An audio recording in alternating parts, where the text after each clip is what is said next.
essentially you want to create a community for these families and for these kids to, no matter what struggle or challenge they're facing, they'll know where to turn and they know who can help them.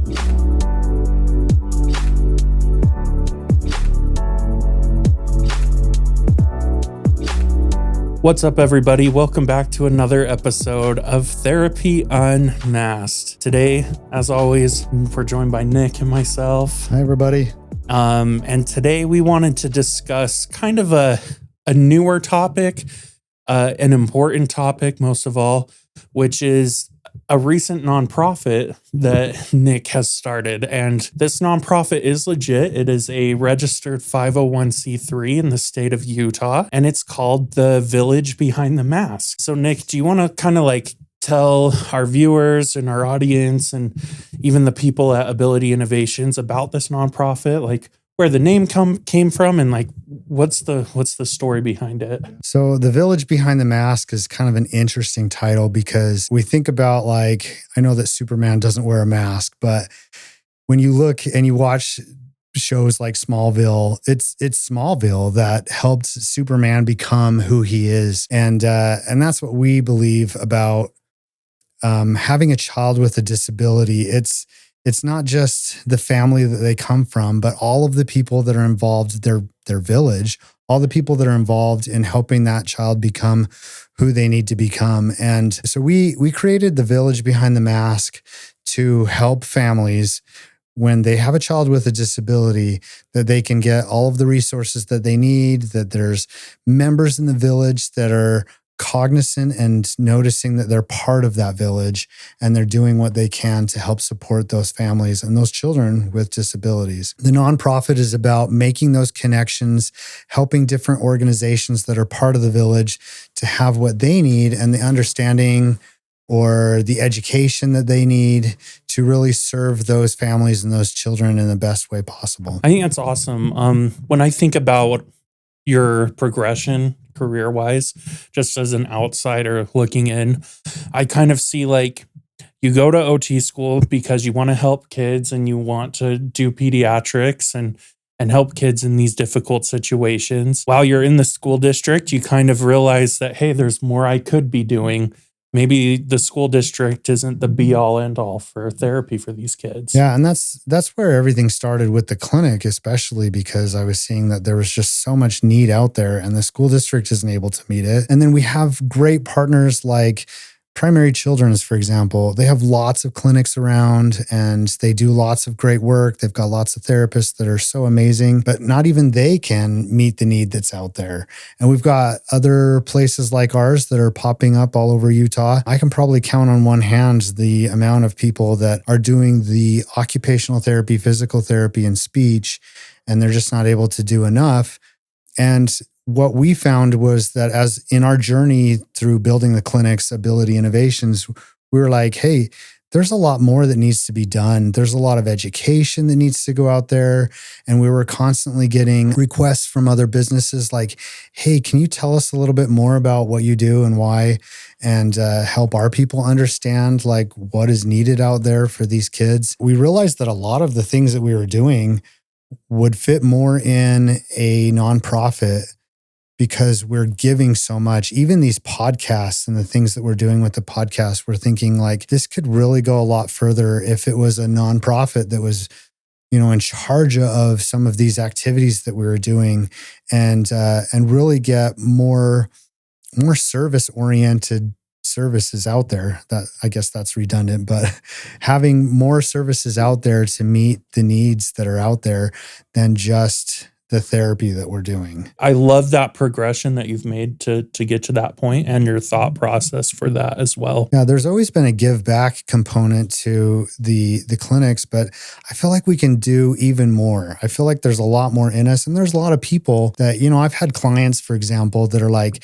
hey, I'm trying to get a therapy dog and will you be part of this silent auction or this event that we're having? And I've always felt like we need to do more of those. We need to get more people involved in helping these families and other clinics too. We've reached out to them and we want to just support as many people as we can to help the families because it's more about the families than it is about what we're doing. we wouldn't be around in the clinic, or I wouldn't even have a job if it wasn't for these families that are putting forth so much effort to help their kids succeed. And that's what we want to stay true to. One thing I've noticed since working here has been that it's really difficult for families to get the care that they want to get for their child because of the barrier of insurance companies. And I think that the Village Behind the Mask, the nonprofit, can be a great avenue for these families to get more into group therapy sessions like we did our summer camps, which the nonprofit helped fund a little bit of that. And also like just maybe getting money for grants to help kids that like want a specific service that their insurance is not going to pay for. And maybe the family doesn't have the means to do that. Yeah. So as we seek out like grants and things for the nonprofit, we can push that forward.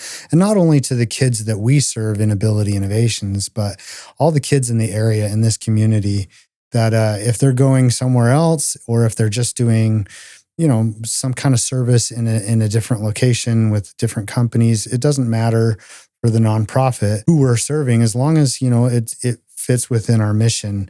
And that is that we can get this funding and push that forward. And we can use that funding to create more services and more education opportunities for those families or for other entities, so that these families do get the best kind of care that they're really seeking. And it's like we've said over and over again, like parents know their kids best. They know what's going to help their kids. And sometimes there is that barrier with the insurance company of, well, the insurance companies have done it this way for so long that it's hard for them to justify certain expenses. And so I do think this will be a great way to bring awareness to the care kids need, as well as help provide that care in whatever means possible. Well, and eventually we would like to be able to reach out to those insurance companies too, and help them truly understand the intricacies that these families are facing when they have a child with a disability. Because I think a lot of insurance companies don't really understand that dynamic that these families have. A lot of insurance companies are going off of the mindset that therapy or services that are similar to therapy are like rehab. Like it's something that has happened and the kids need to relearn how to do things. And so a lot of times you'll see, for example, on your insurance that they only let you have 20 visits total for the year. And that's a rehab mindset. And if we could get in and talk to insurance companies, even through the nonprofit, and help them understand, like, these are the kinds of things that families are looking for. It's not rehab. It's habilitative services, which means, they're families and children that are learning things for the first time. It's habilitative. And what does that mean? And what kinds of things are they looking for? And if the insurance companies help these families in the initial stages, the early intervention kinds of things, that it'll be saving so much more. As an insurance company, they'll be saving so much more by helping them in the early intervention stage than they would if they had to pay this out long-term for many, many years. And so if we can approach these insurance companies and pull them into the village and help them understand what's going on and how it benefits not just their company, but the families and the communities that they're trying to serve as well, it can be a better service program for all of their beneficiaries as well. So I also wanted to take a moment and just read off the mission that you wrote for the nonprofit, because I think it's like very beautifully put. So this is what Nick put as the mission for his nonprofit. He said, "Our mission is to inspire, empower, and support caregivers, families, communities, and professionals dedicated to children with disabilities by providing essential resources, fostering inclusive environments, advocating for equitable environments, and promoting emotional well-being, education, and innovative solutions to enhance lives and build stronger, more connected villages." And I think that really encompasses the name, The Village Behind the Mask. Essentially, you want to create a community for these families and for these kids to, no matter what struggle or challenge they're facing, they'll know where to turn and they know who can help them. Yeah. And it's not just even creating communities. It might be like magnifying their communities, or it might be like adding people into their community that they wouldn't have thought of. For example, if a family is already part of a church group, well, their kids go to church and people in the church group may not know how to interact with their child that has a disability. And they may not have the resources because churches usually aren't set up with professionals or trainings that really help them. And so the Village Behind the Mask could come in and do those trainings. We could take our professionals that we're attached to and send them out and train church groups or police departments, or maybe your kid goes to this certain play group and we could help you have the materials to share with the other moms. Like, hey, my kid might do these kinds of things and they might be kind of alerting to you, but just know that they are this part of their diagnosis and this is what's really going on. And you can help my child by doing these kinds of things, or help your kid know that it's okay if they do this or this. And having those kinds of resources can really like augment what the kid and that family is able to do within their communities that already exist. But then it might be like, I never knew that there was this organization, and we can pull that into their village that they already have, and it can enhance what they're doing in other areas. Like, for example, we're very connected with the Utah Parent Center. And if families knew more about the Utah Parent Center and what they could do, they could pull those services in, and that can help them when they're in the school district working on IEPs. It could help them as they're looking for more resources like respite care for their kid. So there's a lot of different things that we can do to really create a community or enhance the community that they're already in. And on the website, thevillagebehindthemask.org, we created a program that has a list of all different kinds of providers and members of your village near you, and you can search it by zip code or city or whatever that may be. And then we have certified village partners, which are people that we've talked to, that we trust, and that we feel align with our values as a nonprofit and boosting these kids up. One of the biggest things that we look for is programs or organizations that really champion kids with disabilities, that they don't see them as needing to be fixed so much as needing to get the resources and the services that they need to really enhance who they really are. Because we know that autistic people, for example, they're not necessarily broken. They just think differently or see the world a little bit differently. And one of the things that I love to tell parents is that, it's right now in our world, it's people with autism, people with neurodiversity that are really making the biggest difference in our world.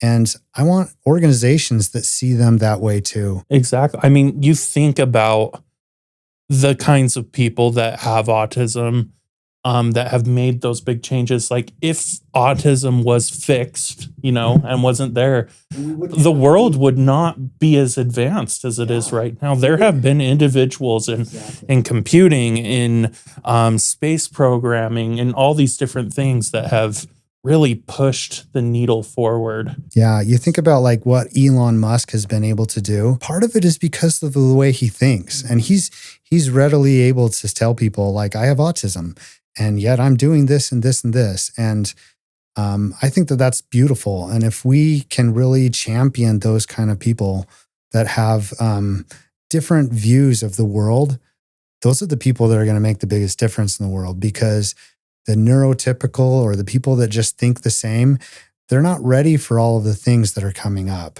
There's so many things happening right now in the world just with technology and space travel and all those things. But if you can look at it differently, if you see things in a different lens than the majority, then you have a knack for really changing things for the better. And, like, regardless of how you feel about Elon Musk, like politically speaking, you can't really deny like some of the changes and things he's done with his brain. He has helped the whole world.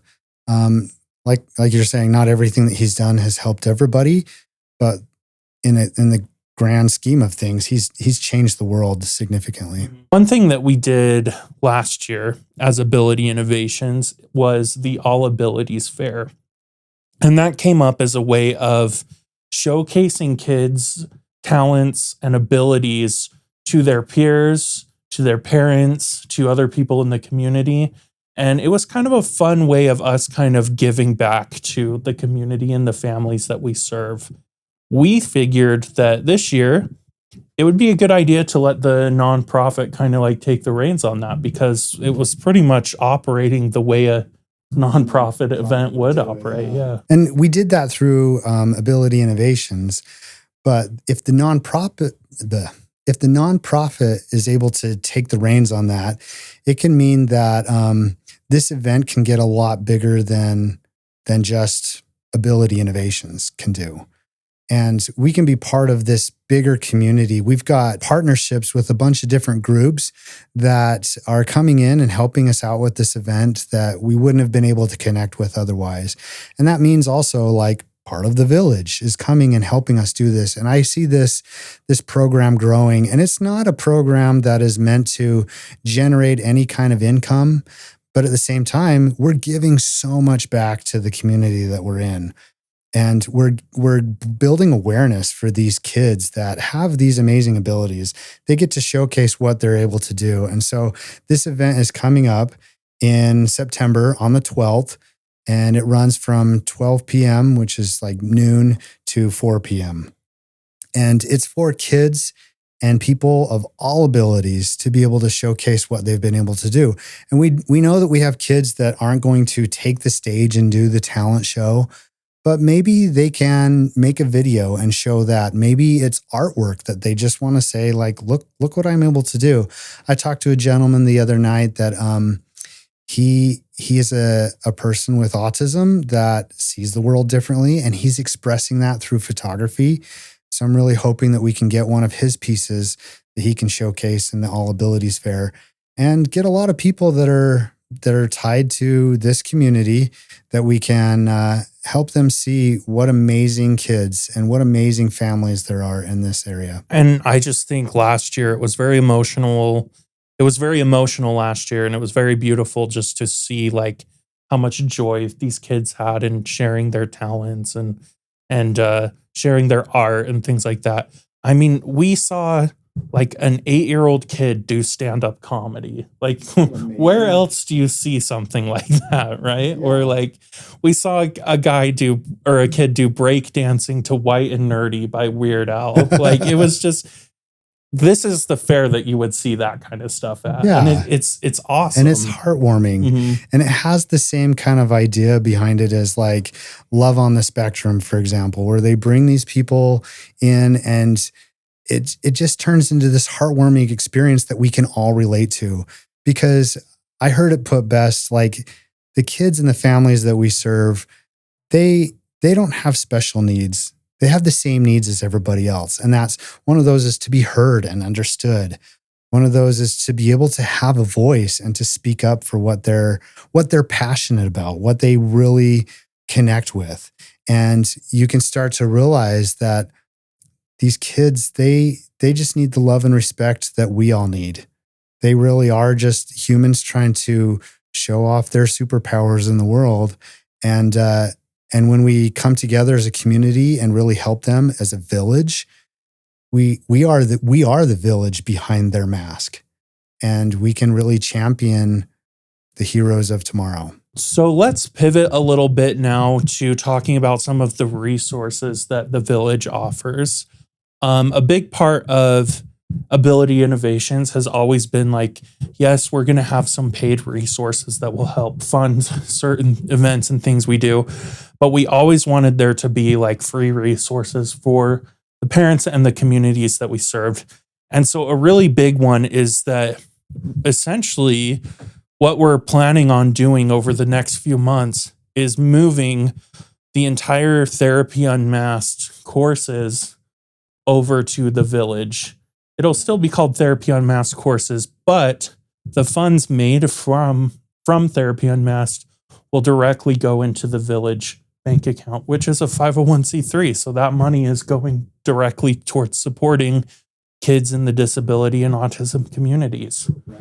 And that's such a huge movement because, it never was about generating a profit. It was always about being able to give back, and the nonprofit is a way to do that. And all of these courses and things that we have are trainings for families so that they can do the kind of therapy that they may not be able to get elsewhere. So, like if they live outside of the area, like for example, we have families that have come to us from Evanston, and it's a long drive to come from Evanston all the way down to do therapy at Ability Innovations. But if they can access these kinds of things online and learn a few things, it can get them through these hard times. And they may not be able to learn all of the things that they need, but it's at least something to help them to create the best kind of situation for their child. And all of the resources that are on there, it's a small cost, but it can help in a big way. It can help a lot of families. It can also build up what they're already getting. Or if they're in this space where they're like, we want to see what we can do by ourselves and take a break from therapy, it can kind of help facilitate that break and have things that they can do at home and reminders for parents. It's a lot of great trainings. To help kind of like pilot this into the nonprofit, what we've done is right now you can get the Occupational Therapy Unmasked course completely free. All you need to do is just go to the nonprofit website and just create a free account. That way you can be signed up for like getting any of our like announcements or newsletters or like any other free resources we want to give, and updates on events and stuff. So that's all you really have to do is just create that free account, and then you'll have access to that. You'll have access to our entire podcast library, which is going to be on there. And you'll have access to a bunch of free handouts and resources that we've made for events that we've done. Like, for example, we did the Safe Kids event a few weeks ago, and we made a whole handout and flyer about how to help your child overcome stress at school. And that was written by occupational therapists. Yeah, by professionals that know what they're talking about. This isn't just AI generated. Like, it was created by professionals with licenses. And there's a lot of great things like that. There's going to be workshops coming up too, and events that you can be part of, and you can hear about all those things through that Therapy Unmasked, but also just being a part of the Village Behind the Mask and getting on there. Yep. So it's just the villagebehindthemask.org. All one word. You can find all that stuff there. We also have this really exciting event coming up that our nonprofit was invited to be a part of, and that's called Kaysville First. I don't know a lot about it, so I'm going to let Nick kind of speak to it. Yeah, so Kaysville First is a really interesting event. It was created by a nonprofit, and getting a bunch of nonprofits and other businesses together to kind of help the community and tell people what they do. We're going to be there. We'll have a booth there, and we'll talk about some of the things that we're trying to do, trying to connect and get the word out about who we are and what we do, along with a lot of other nonprofits that are out there. And, you know, all nonprofits are created as a community service. So like being a nonprofit means that you're serving the community around you in some way, shape, or form. So we're happy to be part of Kaysville First, and we love the idea. I've been to it a couple times. I didn't know that it happens every month, but that's the thing that's great about it. Kaysville First is every month on the first Friday of the month, and you can go out and meet a bunch of the organizations that are part of that. And you can see them every month if they go. Yeah, and if you want to come say hi to me or Nick, we're going to be there on the first Friday. I believe the first one is, so the first one is August 7th, and then there's one in September, the first Friday, and then there's one in October. And I believe that's the last one. So it's just those 3 months. Okay. So yeah, I mean, they obviously can't do them while it's snowing, but yeah, but we're super excited to be a part of that. I mean, the Village Behind the Mask, like, we don't want to be an online only thing. We want to be out there in the community and things like that. Like, we did just do the Kaysville Parade, which was really hot. Yeah, but it was a lot of work and it was really fun. So, yeah, and we got to kind of build up our float right there in the parking lot while we were waiting, and then get out there. And there were so many people at the Kaysville Parade. It was amazing to see the amount of families. And we even saw a lot of faces of people that we already knew, and met a lot of people, and got to give out some little fridge magnets that we had made and some candy. It was fun. Yeah, we want to be a part of the community and all that, and we want to support people in the community. And you can always reach out to us on the website. There's various contact forms of whatever you're looking to do, whether you're looking for like help with grants or like understanding how you can get funding, or whether you're looking for like you're a business and you want to partner up with us and things like that. There's many different forms, and I can link all this in the show notes below. If you have any kind of link to families with disabilities, connect up with us and see what we can help you guys do, see what you can help us do, and be part of the village. So that's all we've got for you today, really. But I just really want to hit home that like Nick has done such great work with Ability Innovations, and he's taking it a step further with this nonprofit. And I just think it's going to be such a great thing for the community. So if you want to join the movement, if you want to join the village, remember, just go to thevillagebehindthemask.org. It will support what we're doing here. It will support kids and families in these communities that need help. And it will help fund like these great events that showcase these kids' skills. Again, if you have any questions about that, feel free to just reach out to us, and everything will be linked below. But other than that, we will see you in the next episode of Therapy Unmasked. Yeah, thanks for tuning in. Goodbye.